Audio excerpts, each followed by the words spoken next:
আর পৃথিবীর 700 কোটি মানুষ সবাই যদি কাফের মুশরিক হয়ে যায়, আল্লাহ কিছু ক্ষতি হবে? বলছেন না কেন? আজকের দিল্লিতে ভোটের রেজাল্ট বার হলো, কেজরিওয়াল ঝাড়ুওয়ালা ধুয়ে মুছে সাপ। দেখেছেন না? দেখেছেন কি দেখেন নাই? মানুষ ভোট দিলে সে নেতা, মানুষ ভোট দিলে সে দাদা, আর তা না হলে ভাঁ ছাতা, কোনো দাম নাই। কিন্তু আল্লাহ বলছে, তোমরা আমাকে ডাকো বা না ডাকো, নামাজ পড়ো বা না পড়ো, আমার জিকির করো বা না করো, আমার কথা মেনে নাও বা নাও, আমার কোনো ক্ষতি কোনো হবে না। এই যে আল্লাহু আকবার বললাম, কার খুশির জন্য? এতে যে বললাম, এতে লাভ কার হলো? জোরে বলেন সকলে একবার উচ্চ স্বরে তাকবীর দেন। নারায়ে তাকবীর, নারায়ে তাকবীর। কণ্ঠটা দিয়েছেন আল্লাহ, জীবনের শ্রেষ্ঠ স্লোগান দেব আল্লাহর জন্য, নারায়ে তাকবীর।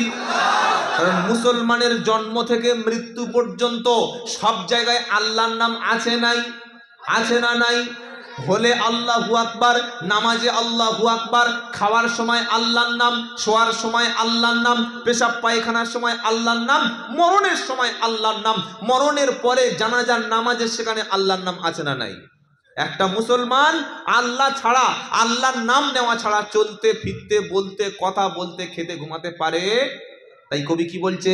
জন্মের পরে কানে আজান কি দেয়নি, তুমি মুসলমান ছাড়া হওনি। জন্মের পরে কানে আজান কি দেয়নি, তুমি মুসলমান ছাড়া হওনি। আবার মরণের পরে জানাজা পড়াবে, মরণের পরে জানাজা পড়াবে, তখন কোথায় পালিয়ে যাবি? পালানো যাবে? যাবে যাবে যাবে? সেজন্য যতদিন বেঁচে থাকবেন, দিনে 5 বার যখন মসজিদ থেকে ডাক আসবে, আল্লাহু আকবার, আল্লাহু আকবার, তখন কাজ করব না মসজিদে যাব? জোরে বলেন। ব্যবসা বাণিজ্য, চাকরি বাকরি, দোকানপাট সঙ্গে সঙ্গে স্টপ হয়ে আমার আল্লাহর দিকে আমি ছুটে যাব ইনশাআল্লাহ। বলেন, জোরে বলেন। কারণ সবচাইতে শ্রেষ্ঠ স্লোগান হলো আল্লাহর নাম। আজান হওয়া মানে আল্লাহ তার ঘরে ডেকেছে, আজান হওয়া মানে আল্লাহ চাইছেন তুমি বান্দা গুনাহ করেছো আমার কাছে চলে এসো। আজান হওয়া মানে আল্লাহ তার রুজি দিতে চাচ্ছে বান্দার জন্য, বান্দা তুমি হাত পেতে নিয়ে নাও। আজান হওয়া মানে আল্লাহ তোমাকে সিগন্যাল দিচ্ছে, তুমি আমার সঙ্গে তোমার সামনে পবিত্র অবস্থায় দাঁড়িয়ে যাও। তুমি বলবে আমি শুনবো, তুমি চাইবে আমি দেব, তুমি ডাকবে আমি ডাকে সাড়া দেব, তুমি কাঁদবে আমি কান্নাটা মুছিয়ে দিয়ে হাসির ফোয়ারা ফুটিয়ে দেব, তোমার বিপদ আমি বিপদ মুক্ত করে দেব। আমি আল্লাহ তোমার জবাব দেব, তাই তুমি আমার ঘরে এসো। যাবো আল্লাহর ঘরে ইনশাআল্লাহ। বলেন। কোন মাজারে, কোন কবরে, কোন দরগায়, কোন দরবারে, কোন পীরের বাড়ি গিয়ে মাথা ঠোকা নয়, একমাত্র আল্লাহর ঘরে গিয়ে, আল্লাহর দরবারে গিয়ে, আল্লাহর সামনে গিয়ে, আল্লাহর সামনে দাঁড়িয়ে মাথাটা নিচু করব, সাহায্য চাইবো। রাজি হবেন কে? কে রাজি হবেন? আমি যদি আল্লাহর উপরে রাজি হই, আল্লাহ আমার উপরে রাজি হবে।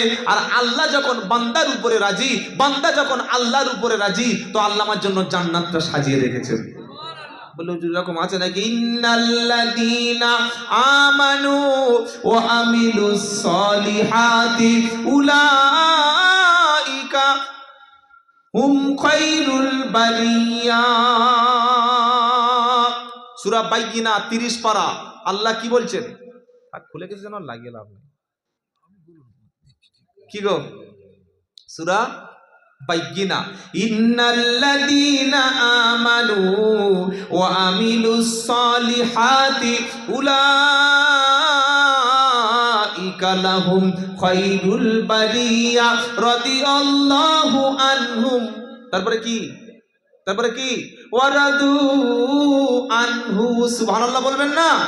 আবার ভালো করে শুনেন ঈমানদারদের জন্য।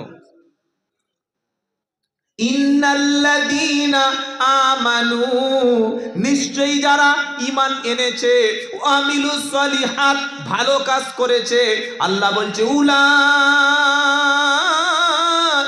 লাহুম খায়রুল বারিয়া, এই সৃষ্টির মধ্যে, এই পৃথিবীর মধ্যে সবচাইতে সেরা হলো ঈমানওয়ালা। কিছু বলার দরকার এখানে ছিল কি? সুবহানাল্লাহ না ইন্নালিল্লাহ? অনেকক্ষণ পরে ধরে সুবহান। টাওয়ার ফেল হয়ে যাচ্ছে। কত বড় কথা আল্লাহ শোনাচ্ছেন, হুঁশপাত জ্ঞান বুদ্ধি হচ্ছে না আপনার? কি বড় ঈমানওয়ালা কথা বলছে। নিশ্চয়ই যারা ঈমান এনেছে, ভালো কাজ করেছে, ওরাই পৃথিবীতে সেরা। জোরে বলেন। আমাদের বলছে তোদের ভারত থেকে তাড়িয়ে দেব, বলছে কি বলে না, এই তোদের ফিলিস্তিনে পাঠিয়ে দেব, তোদের পাকিস্তানে পাঠিয়ে দেবো। আমি বললাম ভারত তো আমার বাপের দেশ। এই ভারত এক্ষুনি যদি এই জায়গার মাটি খুলি, আমার বাপের রক্ত পাওয়া যাবে, আমার দাদুর রক্ত পাওয়া যাবে, আমার ওলামাদের রক্ত পাওয়া যাবে। রক্ত দিয়ে, জেল খেটে, জীবন দিয়ে, শহীদ হয়ে এদের শাসন করেছি কারা? জোরে বলুন। আমরা।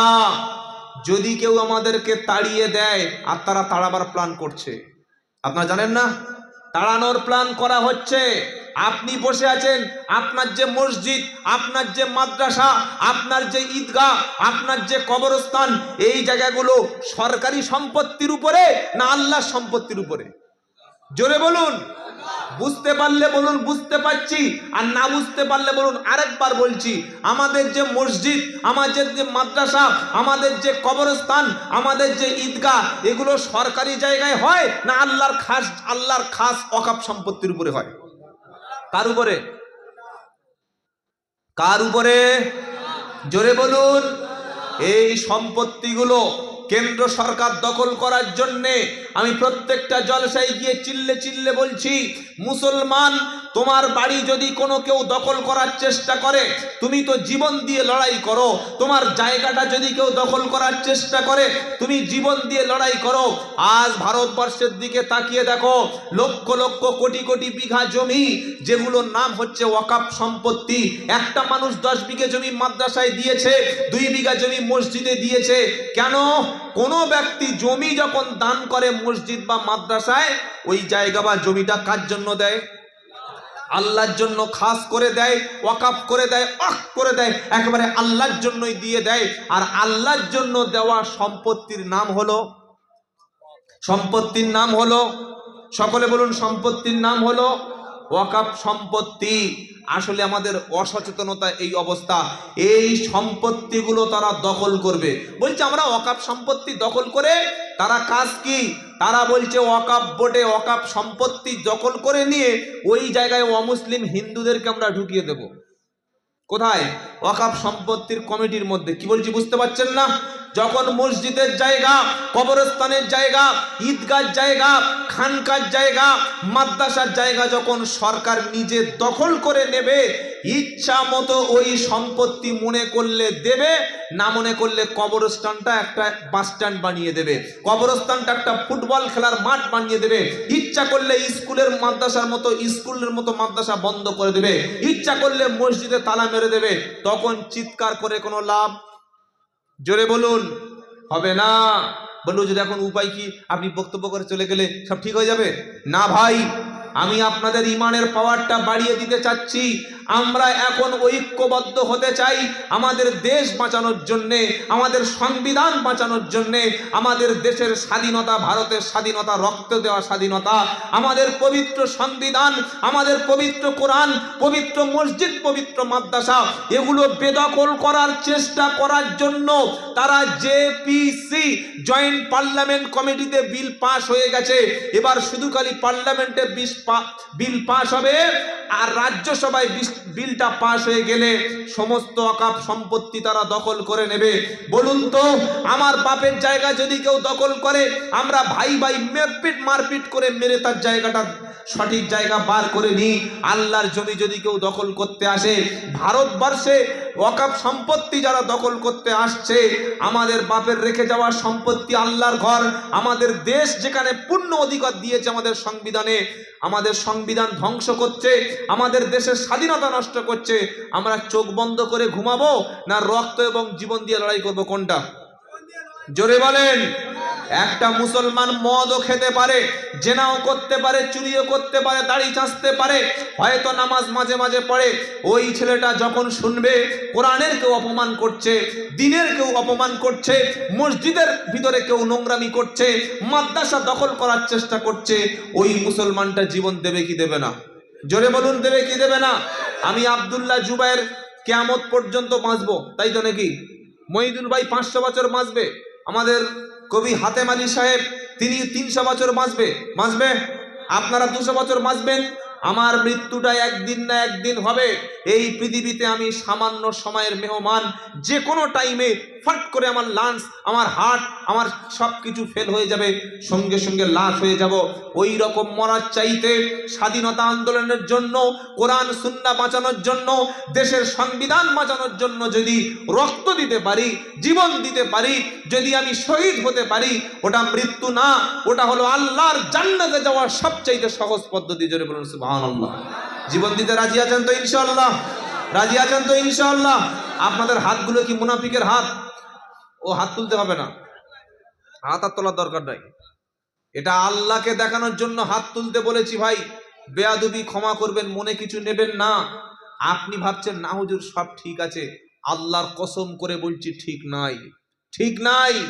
আপনি টেলিভিশনে ঢুকে দেখুন, খবরের কাগজগুলো দেখুন, সারা পৃথিবীর সমস্ত কাফেররা, মুশরিকরা একত্রিত হয়ে গেছে।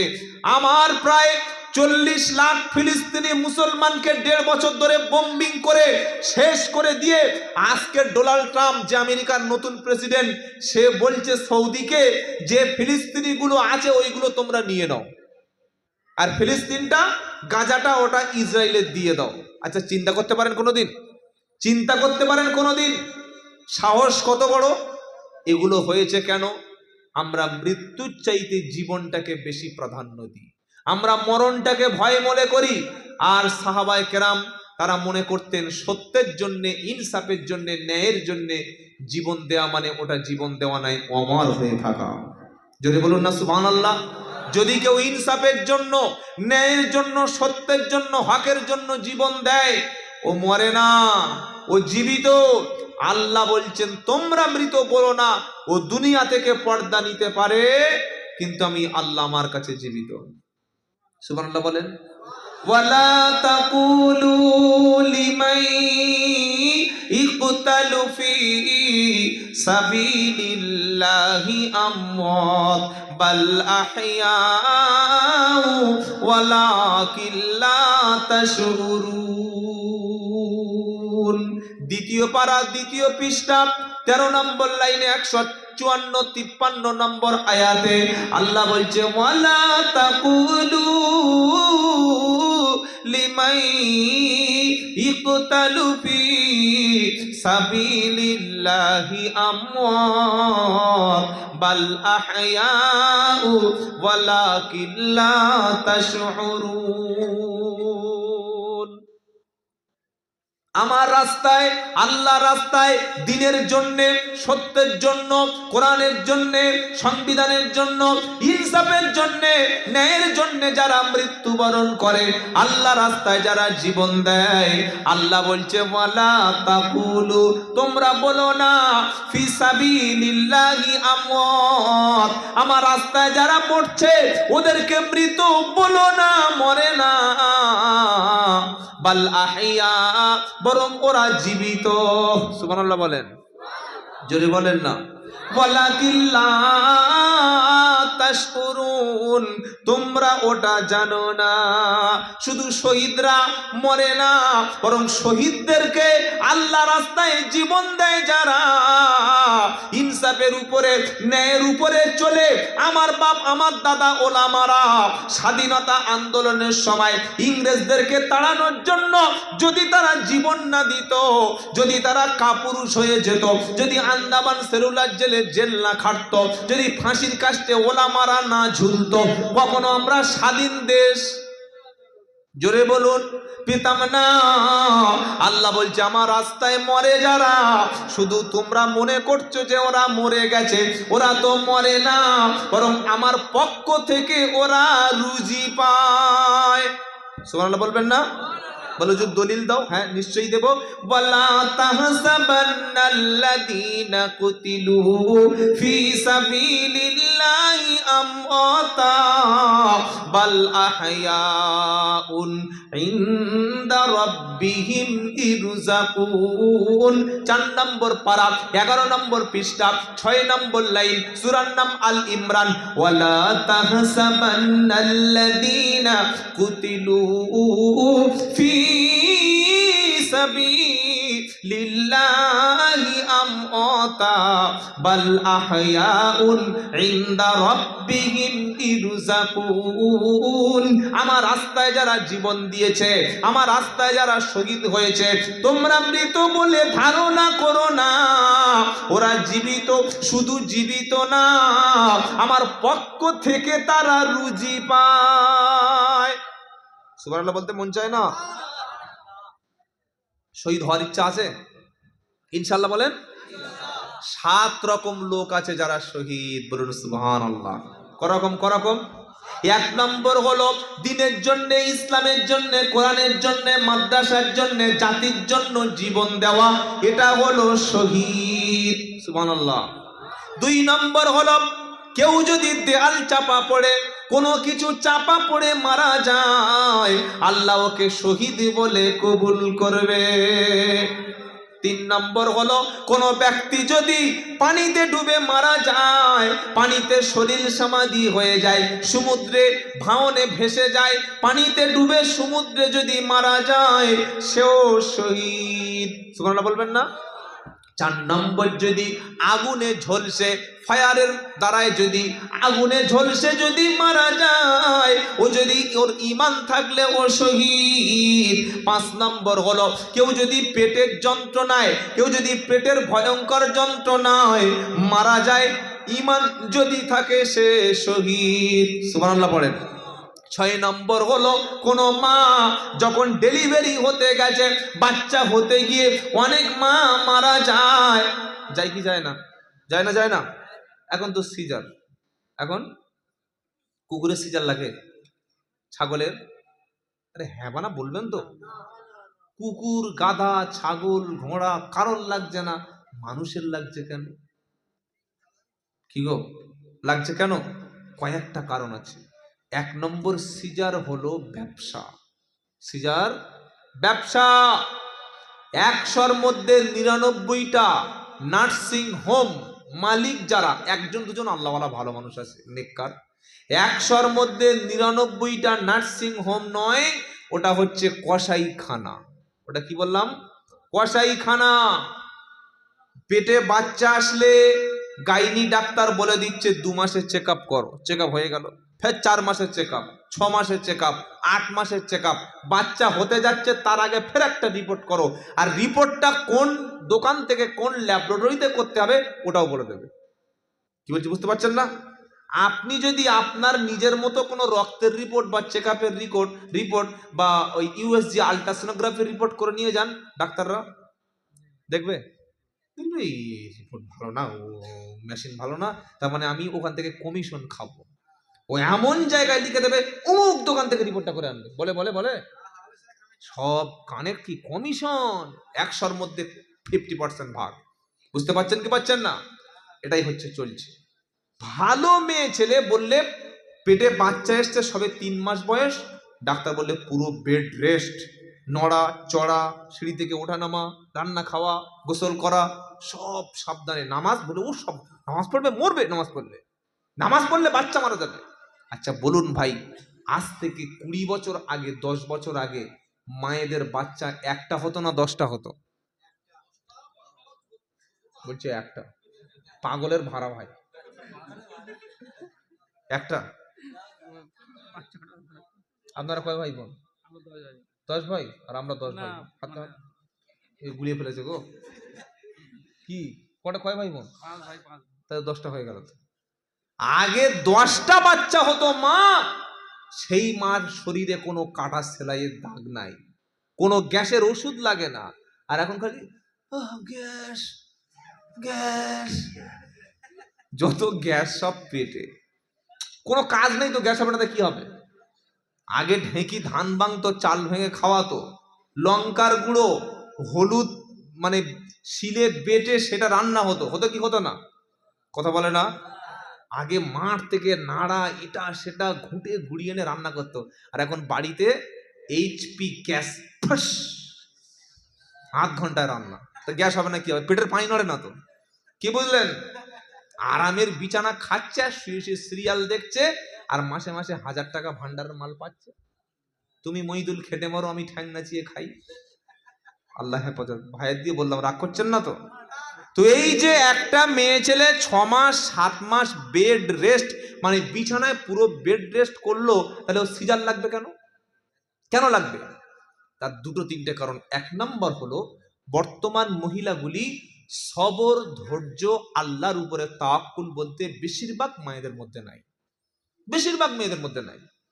একটু সবর, একটু ধৈর্য বা আল্লাহর উপরে তাওয়াক্কুল, আল্লাহ না, ওটাই একটু কিছু পেট কেটে দাও, পেট কেটে দাও, গিয়ে পেট কাটছে। দুটো সিজার মানে বাচ্চার রাস্তা অটোমেটিক অফ। 3টে বাচ্চা হওয়া ভেরি রিস্কি, যে কোনো মুহূর্তে দুর্ঘটনা ঘটতে পারে। তাই ডাক্তাররা দুটো বাচ্চার পরে ওই যে বাচ্চার ঘরে যেখান থেকে বাচ্চাটা আসে পুরো সিস্টেমটা কাট আপ করে দেয়, আর বাচ্চা হবে না। কি বলছি বুঝতে পারছেন না? আপনার স্ত্রীর যদি দুটো বাচ্চা যে কোনো হসপিটালে হয়, যে কোনো হসপিটালে হবে, দুটো বাচ্চা যদি সিজার হয়, 2 নম্বর বাচ্চা সিজার করার সময় পুরো বাচ্চার ঘরটা উল্টে দিয়ে সারা জীবন লাইন অফ। কি বলছেন?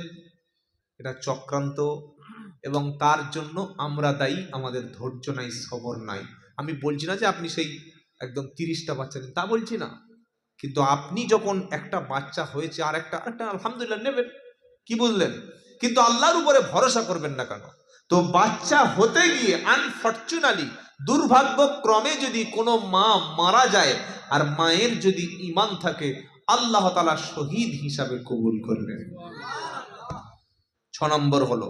7 নম্বর, আহা, যদি কোনো ঈমানদার মুমিন মুসলমান, যদি কোনো ঈমানদার মুমিন মুসলমান আল্লাহকে রাজি খুশি করার জন্য যদি যুদ্ধের ময়দানে জীবন দেয়, শহীদ এবং মরণের সাথে সাথে আল্লাহ জান্নাত। তাহলে কোন মৃত্যুটা ভালো? প্যারালাইসিস, হ্যান্ডিক্যাপ, বিছানায় শুয়ে পেশাব পায়খানা করে এই মৃত্যু ভালো, না আল্লাহর জন্য, দিনের জন্য, হকের জন্য জীবন দেওয়া কোনটা? জোরে বলুন কোনটা? মরবো আর সাথে সাথে আল্লাহ জান্নাতে যাব, বলুন না ইনশাআল্লাহ। তাই আমাদের সামনে বিপদ আসছে, সাবধান হন। আসুক না যত বাধা, যত ঝড় সাইক্লোন, রসুলের পথে মোরা চলবো ইনশাআল্লাহ। বলেন, আসুক না যত বাধা, যত ঝড় সাইক্লোন, রসুলের পথে মোরা চলবো।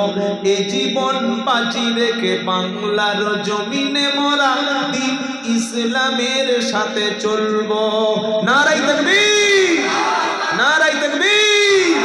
আসুক না যত বাধা, যত ঝড় সাইক্লোন, রসুলের পথে মোরা চলবো। এ জীবন বাজি রেখে দিন ইসলামের জন্য মোরা কি কাপুরুষ হব না, জীবন দেব? যে বলেন, মোরা লড়বো, মোরা কামানের মুখোমুখি দাঁড়িয়ে, মোরা রাইফেলের মুখোমুখি দাঁড়িয়ে আল্লাহু আকবার বলবো। তাকবীর, তাকবীর। মোরা কামানের মুখোমুখি দাঁড়িয়ে, মোরা রাইফেলের মুখোমুখি দাঁড়িয়ে আল্লাহু আকবার বলবো। আসুক না যত বাধা, যত ঝড় সাইক্লোন, রসুলের পথে মোরা চলবো। এ জীবন বাজি রেখে বাংলার জমিনে মোরা নবীর পথে চলবো। কেন? আমাদের ছোট হৃদয়ে, আমাদের ছোট হৃদয়ে রসুলের প্রেম ছবি আঁকবো। তাকবীর, তাকবীর। আমাদের ছোট হৃদয়ে রসুলের প্রেম ছবি আঁকবো।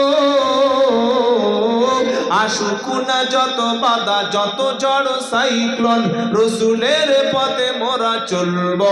এ জীবন বাজি রেখে বাংলার জমিনে মোরা সত্যের পক্ষে থাকবো। মোরা কামানের মুখোমুখি দাঁড়িয়ে, মোরা রাইফেলের মুখোমুখি দাঁড়িয়ে আল্লাহু আকবার বলবো। তাকবীর। বলতে পারবেন তো ইনশাআল্লাহ? সত্যের পক্ষে থাকবেন ইনশাআল্লাহ। আল্লাহ আমাদের থাকার তৌফিক দিক। সকলে জরুন আল্লাহুম্মা আমিন। কাপুরুষ বেঈমান মুশরিকের মৃত্যু কোনো লাভ নাই। যখন মরবো আল্লাহ যেন আমাদের শহীদের মৃত্যু নসিব করেন, সকলে বলুন আল্লাহুম্মা আমিন। শহীদের মৃত্যু মানে কবরে আযাব হবে না, কবরে প্রশ্নই হবে না। কিয়ামতের দিন বান্দা যখন আল্লাহর সামনে দাঁড়াবে, আল্লাহ বলবে বান্দা তুমি আমার জন্য কি করেছো বলো। বান্দা বলবে রাব্বানা, নামাজ রোজা হজ যাকাত যা করেছি অথবা করতে পারি নাই, সবচাইতে বড় যে কাজটা করেছি আপনার দ্বীনের পক্ষে, ইনসাফের পক্ষে, ন্যায়ের পক্ষে, সত্যের পক্ষে জীবনটা দিয়ে এসেছি রাব্বানা। তার চিহ্ন হিসাবে আমার গলায় ফাঁসির দড়ি, গুলি খাওয়া দাগ, রক্তের দাগ লেগে আছে। আমার আল্লাহ বলবে ফেরেশতারা, যে বান্দাটা বিবি বাচ্চার মায়াকে ত্যাগ করে সত্যের জন্য, হকের জন্য, ইনসাফের জন্য জীবন দিয়েছে যারা, তাদেরকে আমি আল্লাহ কোনো হিসাব নেব না, বিনা হিসাবে আমি আল্লাহ তাদের দিলাম জান্নাত ঠিকানা। জোরে বলুন সুবহানাল্লাহ। মনে থাকবে ইনশাআল্লাহ। আল্লাহ তবে কিয়ামতের দিন বিচার করবে। বান্দা যেদিন বলবে আল্লাহ ফেরেশতারা বাড়াবাড়ি করে লিখেছে, আমার আল্লাহ বলবে জবান বন্ধ হ। কি বলবে? আল ইয়াউমা নাকতিমু আলা আফওয়াহিহিম ওয়া তুকাল্লিমুনা আইদিহিম ওয়া তাশহাদু আরজুলুহুম বিমা কানু বলো যে তুমি বলো কানু ইয়াকসিবুন। সুবহানাল্লাহ বলেন। এটা 23 নম্বর পারা 3 নম্বর পৃষ্ঠা 9 নম্বর লাইনের 59 নম্বর আয়াত, সূরার নাম ইয়াসিন। আল ইয়াউমা নাকতিমু আলা আফওয়াহিহিম ওয়া তুকাল্লিমুনা আইদিহিম ওয়া তাশহাদু আরজুলুহুম বিমা কানু ইয়াকসিবুন। সেদিন আমি হাত বন্ধ করব, মুখ সেদিন বন্ধ করব, হাত দুটি কথা বলবে। কে কথা বলবে? দোয়া করে দিই, সব লোক মরে গেছে, গোরস্থানে জলসা করে লাভ আছে। কে কথা বলবে? জোরে বলেন। আচ্ছা, হাত কথা বলে? হাত কথা বলে? বলে না? বলে না, দেখাবো। ফোনটা কোথায় গেল? এই ফোনের উপরে কে এতবার ফোন করলো? ফোনের উপরে পাসওয়ার্ড আছে না নাই? ফিঙ্গারপ্রিন্ট মেরে দিলাম, ব্যাস চলে আসলো। এইবার একটা অ্যাপসে ঢুকলাম, মেরে দিলাম, চলে আসলো। হয় কি হয় না? কি আশ্চর্য! ফিঙ্গারপ্রিন্ট ব্যাংকে মেরে দিলাম, ঘেট ঘেট ঘেট করে টাকা চলে আসলো। কোথায় আসে টাকাটা? কোথায় আসে? এটিএম। এই হাত। আপনি খুন করে চলে গেছেন, 6 মাস হয়ে গেছে, খুনি খুঁজে পাওয়া যায় না। পুলিশ এসে যেখানে খুন হয়েছিল আশেপাশের জায়গাগুলো, খুঁটি বা আশেপাশের ঘরের দরজা যেখান দিয়ে ঢুকেছে, ওখানে দাগ দেখে, কার হাতের দাগ, ছাপ লেগে আছে। ওই জায়গাটাকে ল্যাবরেটরিতে ফেলে, আর যাদের সন্দেহ হয় ওদেরকে ধরে হাতটা ওদের সঙ্গে মেলায়। যদি দেখে হাতের আঙ্গুলের দাগগুলি, ছাপগুলো মিলে যাচ্ছে, ব্যাস কি হবে? এই যে ফাঁসিটা, এই আমাদের যে ধর্ষণটা হলো না, আরজিকর হয়েছে না, সবাই জানে। We want justice, we want justice, justice for RG Kar. করেছে না করে নাই? মেয়েরা রাস্তায় নেমে যখন মিছিল করেছে, রাত দখল করেছে, মিছিল করতে গিয়ে যে পোশাক আরজিকরে মেয়েরা পরেছিল, ওই পোশাক দেখলে বুড়ো লোকের ধর্ষণ করতে ইচ্ছা হবে। হে হে হে করে হাসছে। হাসির কথা বললাম, দেখেন না আপনারা? হট ড্রেস পরে বললে রাস্তা দখল করছে। মনে রাখবেন, ইসলাম আপনাকে যে নিয়ম বলে দিয়েছে, ওই নিয়ম যদি কোনো মুসলমান পালন করে, কিয়ামত পর্যন্ত ধর্ষণ হবে না। জোরে বলুন সুবহানাল্লাহ। ধর্ষণ বন্ধ করার জন্য ইসলাম কি বলেছে বলে দিই? বলবো? বলতে বললে বলবো। 1 নম্বর বললো কুল্লিল মুমিনিনা ইয়াগুদ্দু মিন আবসারিহিম। 18 পারা 12 পৃষ্ঠা 5 নম্বর লাইন 30 নম্বর আয়াত, সূরা নূর। আল্লাহ বলছেন নবী বেটা ছেলেদের বলো তারা যেন তাদের দৃষ্টি চক্ষুটা নারীদের থেকে নামায়। রাস্তা থেকে যাচ্ছে, দুটো সুন্দর মেয়ে যাচ্ছে, ঘুরে দেখছে, আহ কি মাল বে, মেয়ে ছেলে মাল বানিয়ে দিলে। তোমার বোনের যদি কেউ মাল বানালে তুমি সহ্য করবে? তুমি মাল বললে বাড়িতে বউ রেখে চায়ের দোকানে বসে পিটির পিটির পিটির করে ভাবি দেখছে, চাঙ্গা ভাবি আসছে। সেই চায়ের দোকানে বুড়ো বসে চা খাচ্ছে, যে চা দোকানটা মেয়ে ছেড়ে চা করছে। এরকম যদি আমাদের এই মুরব্বী যদি বসে বসে চা করে, চায়ের দোকান করে, লোক খাবে? বুড়ো লোকের চা কি খাবো? আর যদি 28 বছরের একটা ভাবি লাল ব্লাউজ পরে আর যদি চা করে, ভিড় কার পরে, কি বুঝলে? ও দোকানে আর একদম কাস্টমার অভাব হবে। ছি ছি ছি, দেখছে আর খাচ্ছে, দেখছে চা ঠান্ডা হয়ে যাচ্ছে, কিন্তু মাল যৌবন ঠান্ডা হচ্ছে না। ছি ছি ছি, আল্লাহু আকবার।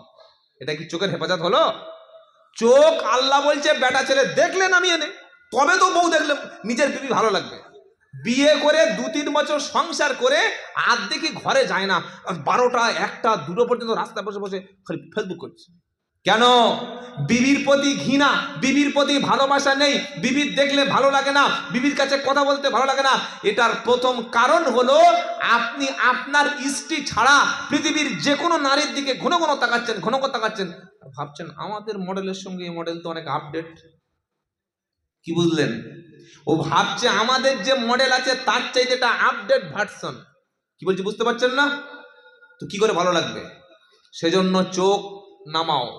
কোরআন প্রথম বেটা ছেলেদের বলল, নারী দেখলেই তুমি চোখ নামিয়ে নাও, তোমার চোখের হেফাজত করো। বলুন সুবহানাল্লাহ। কুল্লিল মুমিনিনা ইয়াগুদ্দু মিন আবসারিহিম ওয়া ইয়াহফাজু ফুরুজাহুম। দুটো নির্দেশ দিল সূরা নূরের মধ্যে, হে মুমিন পুরুষ, তোমরা নারীদের দিকে দেখলে চক্ষুকে নামিয়ে নেবে, আর সাথে সাথে তোমাদের লজ্জাস্থান হেফাজত করবে। আল্লাহ বেটা ছেলেদের বলে এবার মেয়ে ধরেছে নারীদের। কাদের? জোরে বলুন। কথা না বললে কি হবে? প্রথম বেটা ছেলেদের বলেছে ঠিক হয়ে যাও, এবার মেয়েদের ধরছে। কি বলছে তার পরের আয়াতে? ওয়াকুল্লিল মুমিনাতি ইয়াকুদুনা মিন আবসারিহিন্না ওয়া ইয়াহফাজনা ফুরুজাহুন্না। আল্লাহ বলছে নারীরা তোমরা তোমাদের পর চোখকে নিম্নগামী রাখো আর তোমাদের দৃষ্টিকে সংযত করো, তোমাদের লজ্জাস্থানের হেফাজত করো। আপনাদের এলাকায় কোনো বুড়ো লোক মরে, বেটা ছেলে মরে, হ্যাঁ বা না বলেন? মজিদ ভাই মরে তো বেটা ছেলে?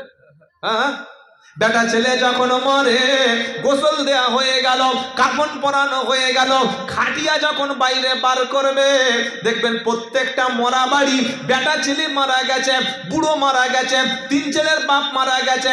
যখন লাশটা বার করে জানাজার নামাজের দিকে নিয়ে যাবে, ওখানে মাছির মতো মেয়েরা ঘুরছে। বুড়োটা রাখবো, শেষবার দেখবো, বুড়ো দেখবো, কিন্তু বর নাই। তুই বুড়ো দেখবি মানে? একজন নারী হয়ে পর পুরুষকে দেখা, মৃত্যুর পরে তার দিকে কি চেহারা, নূর নূর। গাঁজা খেতে ওর নূর, থ্যালাসেমিয়ার রক্ত নিয়ে মরে গেছে বলছে নূর। কি বুঝলেন? এই যে মাইয়েতকে দেখানো সিস্টেম পরনারীকে জায়েজ না নাজায়েজ বলুন? জোরে বলুন। আরেকটা বলি, মানুষ মরে গেলে তার মাথার কাছে গোল হয়ে বসে কোরআন পড়ে। পড়ে পড়ে পড়ে না? পড়ে না?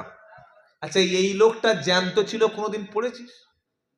এ যখন জ্যান্ত ছিল কোনোদিন ওর পাশে কোরআন পড়েছিস? না। মরে গেছে, ছোলা ভিজিয়ে দানা ভিজিয়ে দিয়ে কলেমা পড়ছে, লা ইলাহা ইল্লাল্লাহ, লা ইলাহা ইল্লাল্লাহ। আর যখন বেঁচে ছিল চায়ের দোকানে গাঁজার আড়তে তাস খেলছিল, ফ্রি ফায়ার খেলছিল, হাত ধরে কোনোদিন দাওয়াতের সাথীদের সঙ্গে বসিয়েছিলে? কোনোদিন বসায় নাই। যেই মরে গেছে, এবার দেখছে 40 দিনে তিনি একটা বড় খাবো, মারাত্মক একটা খানা হবে, তাই ছোলা পড়া পড়া হয়তো আপনাদের এখানে হয় না? লা ইলাহা ইল্লাল্লাহ, লা ইলাহা ইল্লাল্লাহ। এই রকম পড়া হয় না আরো হাই স্পিডে পড়া হয়? লাইলা লাইলা লাইলা লাইলা লাইলা লাইলা লাইলা লাইলা। তখন ভিতরে লাইলা রান্না করছিল, বললে আমার ডাকছে কেন? এ কলেমা খতম করছে না লাইলা খতম করছে? কি একবার লা ইলাহা ইল্লাল্লাহ বললে জান্নাতে যাবে, ওটা তো জ্যান্ত অবস্থায় বলতে হবে, জীবিত অবস্থায় বলাতে হবে। এখানে যত ছেলে আছে, আমার যুবক ছেলেরা, মুসলমান ঘরের ছেলে, আমার ছেলে লা ইলাহা ইল্লাল্লাহ বলতে পারে কিনা, এটা আমি বাপ চেষ্টা করব, আমি ইমাম চেষ্টা করব, আমি দাওয়াতের সাথী চেষ্টা করব, আমি মুসলমান হিসাবে আমার পাড়ার ছেলেদের কলেমা শিক্ষা দেব। এটা মরণের আগে না পরে? আগে না পরে?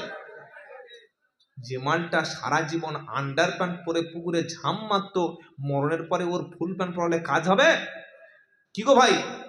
সেজন্য মরণের পরে কলেমায় কোনো কাজ হবে না।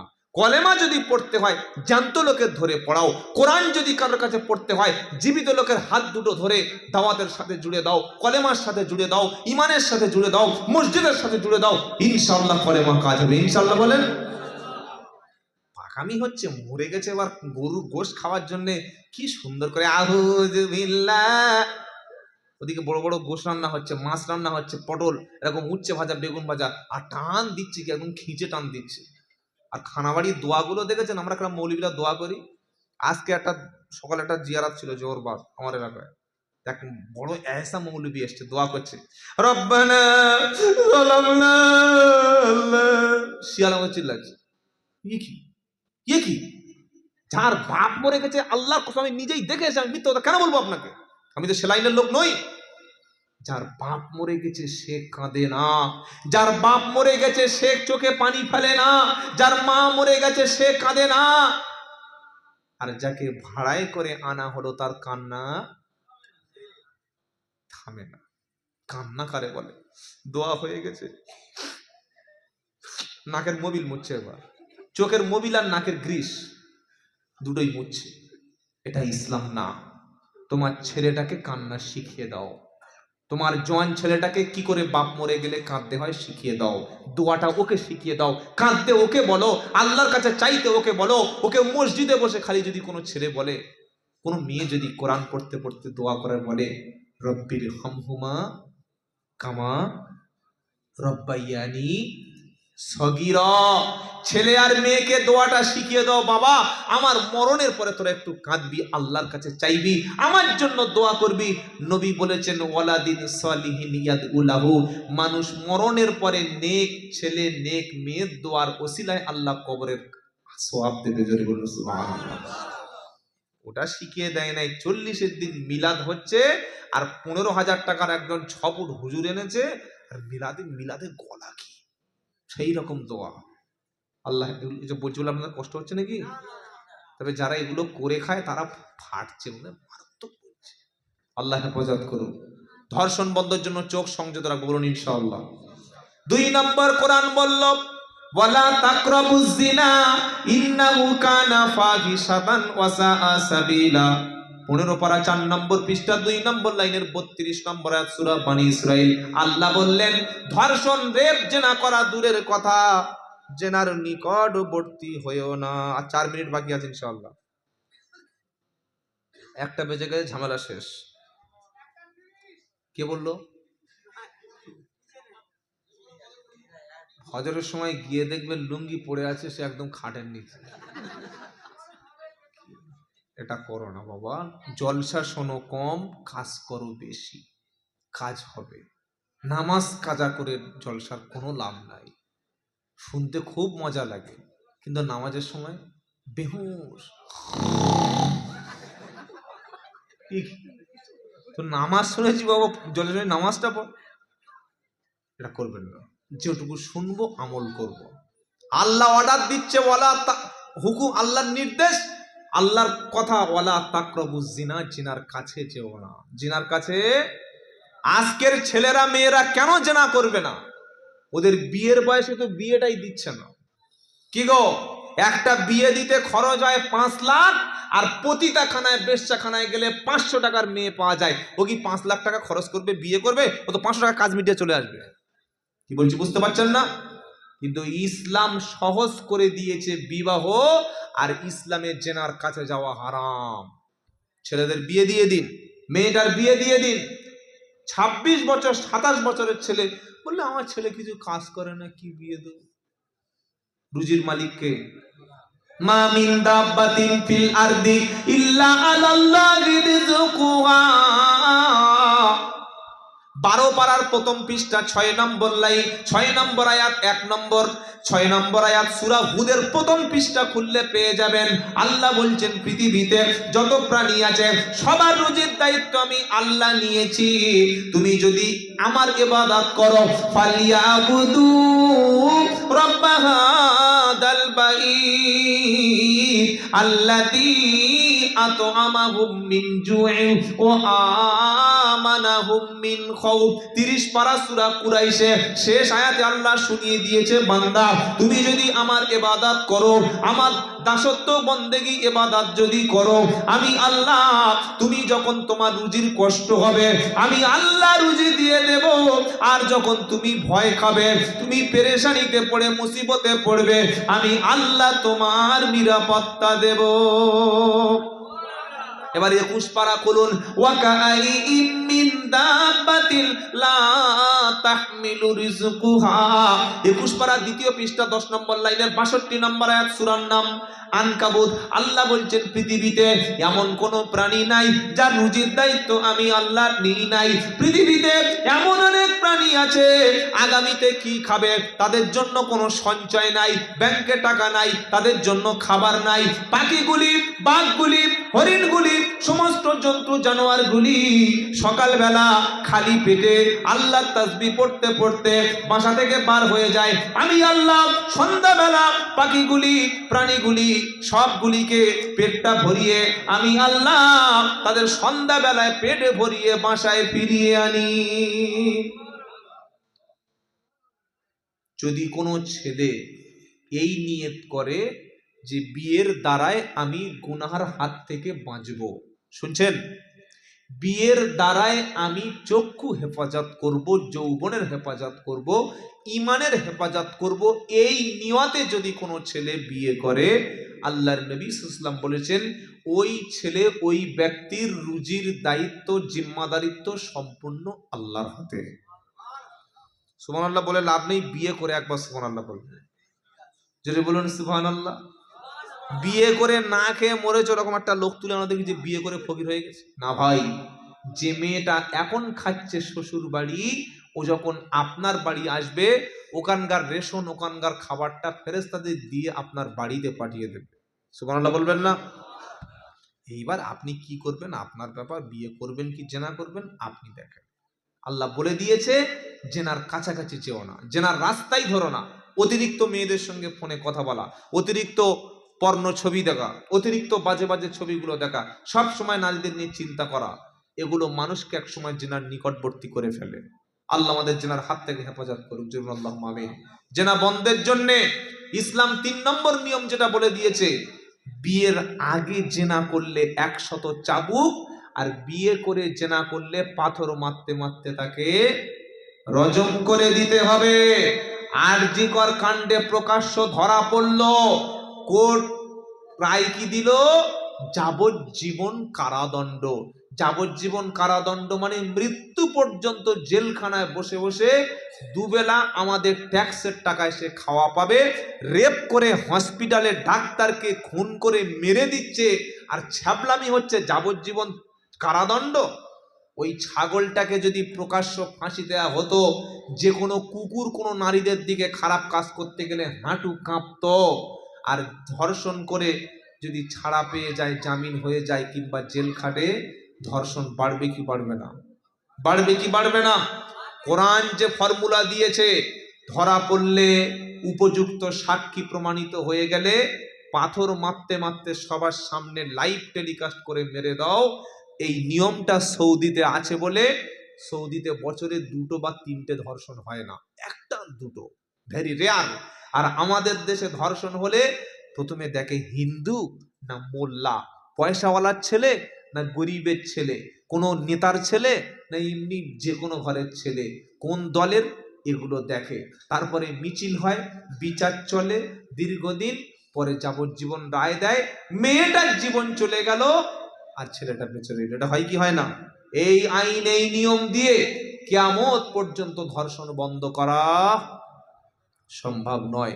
আমাদের মা, আমাদের বোনগুলো, সামনের যে কঠিন দিন আসছে, আপনার মেয়েকে সন্ধ্যার পরে একা কোনো দিন কোনো টিউশনি পাঠাবেন না। আপনার মাধ্যমিক পাস মেয়েকে মাধ্যমিক পরীক্ষা দিতে যাবে অথবা এইচএস পড়বে, আপনি হাই স্কুলে দিয়ে যাবেন, হাই স্কুলে নিয়ে আসবেন, কোনো ছেলেকে বিশ্বাস করে তার বাইকে পাঠাবেন না। আপনার ঘরে কোনো স্কুলের শিক্ষক এসে প্রাইভেট টিউশনি একা পড়িয়ে যাবে, বিশ্বাস করবেন না। কারণ নারী এমন একটা পবিত্র জিনিস, আল্লাহর নবী বলেছেন একজন পুরুষ আর একজন নারী দুজন যখন এক জায়গায় হয় তখন 3 নম্বর থার্ড পারসন প্রবেশ করে শয়তান। তার কাজ হলো দুজনের মধ্যে হারাম কাজ করে লিপ্ত হয়ে পার হয়ে যাওয়া, ঈমান নষ্ট করে দেওয়া। সেজন্য আপনার মেয়ে, আপনার কন্যা, আপনার বোন, আপনার স্ত্রী, অনেক কাপুরুষ আছে কি করে জানেন? বউকে বন্ধনে পাঠায়। কোথায় পাঠায়? মহিলা সমিতি পাঠায়, আছে না নাই? আবার কেউ কেউ বন্ধুর গাড়িতে নিজের বউকে তুলে দেয়, যা বন্ধুর বাড়িতে ঘুরে। ও লজ্জা শরম হায়া কিচ্ছু নাই। ভাড়া ভাইয়ের কাছে বউকে বলছে যাও ঘুরে ঘুরে ভাইয়ের বাড়িতে। হারাম। স্বামী মানে সে স্ত্রীর জীবন যৌবন নিরাপত্তা নামাজ রোজা সব কিছুর দায়িত্ব যিনি নেবেন তিনি হলেন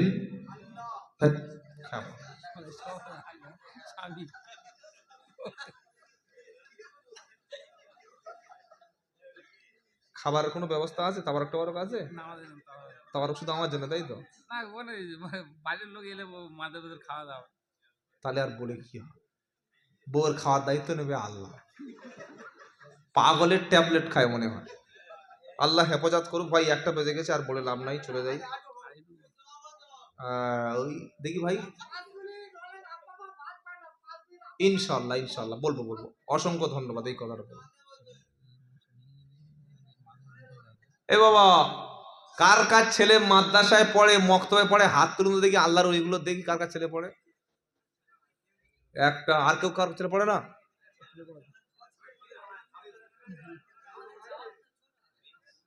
সবাই ছোট, বড় হলে নিয়ত আছে তো আলেম বানাবেন। সকলে বলছেন তো? সকলে বলছেন তো? মা গো তোমার একটি ছেলে মাদ্রাসাতে দিও, আর এই দুনিয়ায় মা গো তুমি জান্নাত বানিয়ে নিও। এ ভাই হ্যালো, ঘুমাচ্ছ নাকি? একটু ইগোটা বাড়াও, খুব চালু মাল আছে, একটু হালকা বাড়িয়ে দাও ভাই। মা গো তোমার একটি ছেলে মাদ্রাসাতে দিও, আর এই দুনিয়ায় মা গো তুমি জান্নাত বানিয়ে নিও। আমিন বলেন, জয় আল্লাহুম্মা আমিন। কোরআনের একটা অক্ষর যখন আমার ছেলে পড়বে, লাভ আছে না নাই? কি গো? পড়লে নেকি, শুনলে নেকি। কোরআন কোরআন, এই আমি সব জায়গায় গজলটা পড়ি, খুব ভালো লাগে বলতে কোরআনের সম্পর্কে। কোরআন পড়লে নেকি, শুনলে নেকি, দেখলে নেকি হয়, আর কোরআন পড়ে করলে আমল জান্নাত যাওয়া যায়। সুবহানাল্লাহ বলেন। পড়লে নেকি, শুনলে নেকি, পড়লে নেকি, শুনলে নেকি, দেখলে নেকি হয়,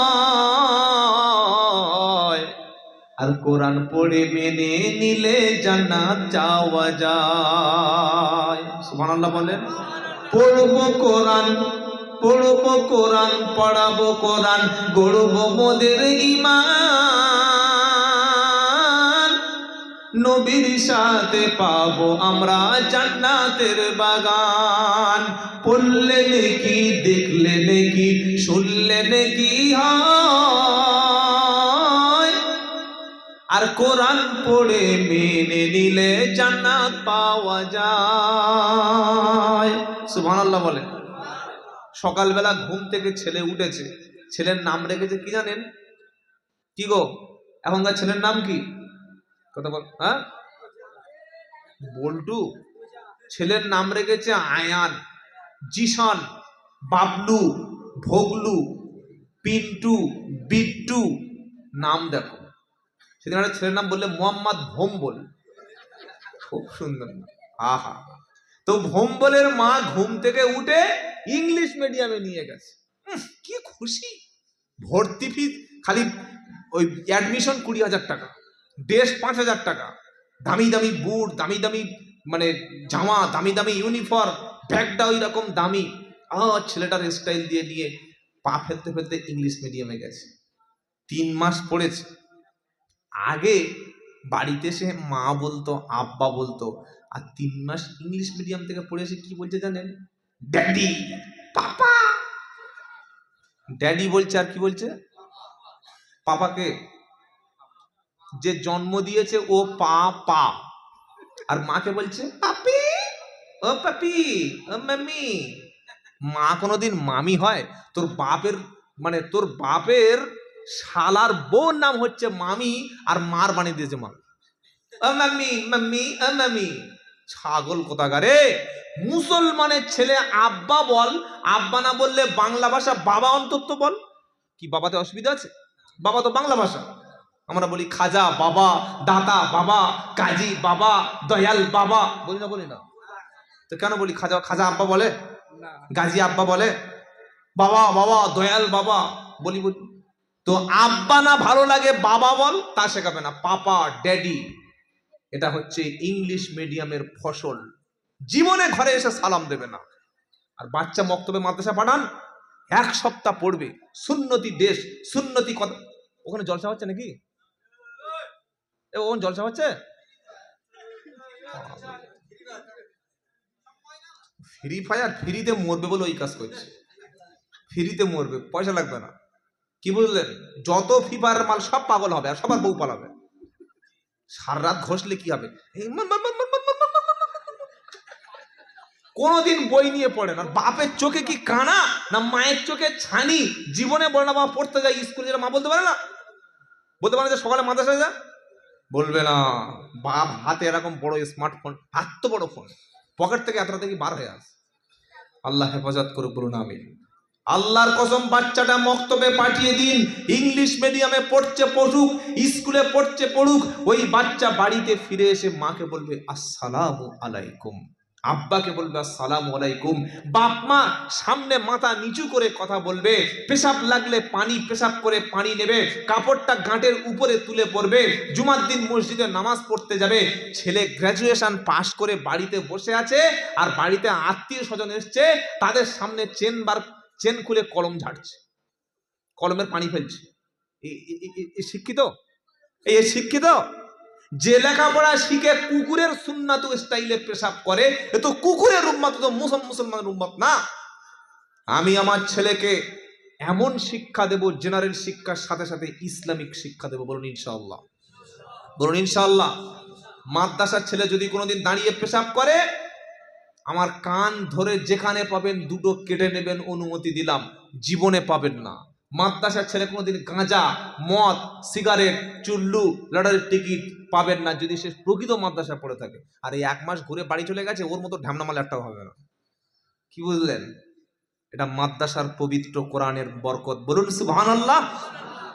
আর আপনি ইংলিশ মিডিয়ামে পড়ে, আমার ছেলে ইংলিশ জানে, cat, rat, set, jet, Jadu, Madhu, কবরে গেলে লুঙ্গি ড্যান্স বানাবে। আর যদি ওই ভাত বলছিল বাপ মা সম্পর্কে বলো, আল্লাহর কসম শোনো, আজকের মতো শেষ আয়াত বলে বিদায় নিয়ে নিচ্ছি।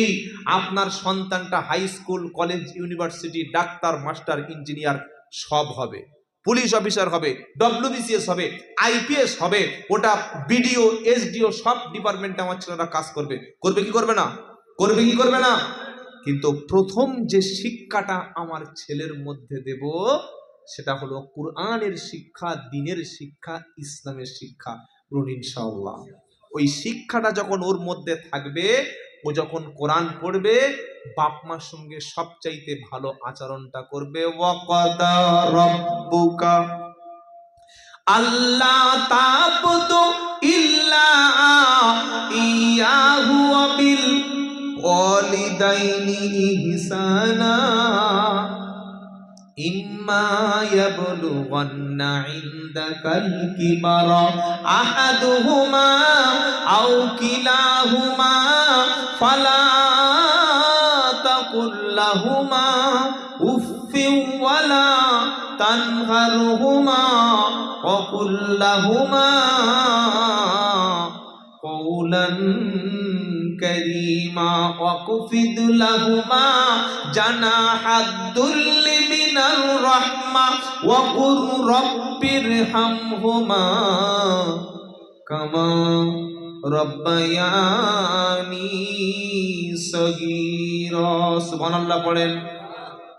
15 পারা 3 নম্বর পৃষ্ঠা 23 নম্বর আয়াত 7 নম্বর লাইন, সূরার নাম বানি ইসরাইল। আল্লাহ বলছে, আমি আল্লাহ আমার পক্ষ থেকে চূড়ান্ত সিদ্ধান্ত করে দিয়েছি, আমি আল্লাহর পরে আর কারোর ইবাদত করা যাবে না। আর আল্লাহর পরে ওয়াবিল ওয়ালিদাইনি ইহসানা, আমি আল্লাহর পরে সবচাইতে ভালো ব্যবহার করবে তোমার আব্বা আম্মার সাথে। সুবহানাল্লাহ বলেন। তাস খেলার জন্য বাপের কাছে, জুয়া খেলার জন্য টাকা চাইবে, না দিলে বাপের দাঁত ভেঙে দেবে, ইনশাআল্লাহ বলেন। কি গো, বাপের কাছে বলবে, বুড়ো বাইক কিনবো টাকা দে, মেয়ে পটাবো টাকা দে। বাইক কিনছে আর মেয়েদের নাচাচ্ছে, ছি ছি ছি ছি। বাইকে তেল নাই, সুদের টাকা নিয়ে বাইক কিনে সেই বাইকে গার্লফ্রেন্ড নিয়ে ঘুরছে, দেখলে চোখ হলুদ হয়ে যাবে। মুসলমান কি খাবে চিন্তা নাই। ছেলেকে লেখাপড়া শিক্ষা দাও, মেয়েকে লেখাপড়া শিক্ষা দাও, সেটা করে না। কি দরকার বাইকের এত দরকার কেন? আল্লাহ বলছে না, আমার ইবাদতের পরে সবচাইতে ভালো ব্যবহার তোমার আব্বা আম্মা পাবে। বলুন সুবহানাল্লাহ। ইম্মা ইয়াবলুগান্না ইনদাকাল কিবারা আহাদুহুমা ও কিলাহুমা, বাপ যদি বৃদ্ধ হয়, মা যদি বুড়ো বুড়ি হয়ে যায়, আর বাপ মা উঠতে পারছে না, সংসারে কাজ করতে পারছে না, তুমি এমন কথা বলো না, ওয়ালা তানহারহুমা, ধমক দিও না, বড় কথা বলো না, তাদের সামনে তুমি বড় বড় কথা বলো না। উফিউ ওয়ালা তানহারহুমা, তোমার কথা শুনে তোমার বাপ আর মা যেন উফ এই শব্দটুকু যেন না করে। জোরে বলুন সুবহানাল্লাহ। মনে রাখবেন, শেষ কথা শুনে যান।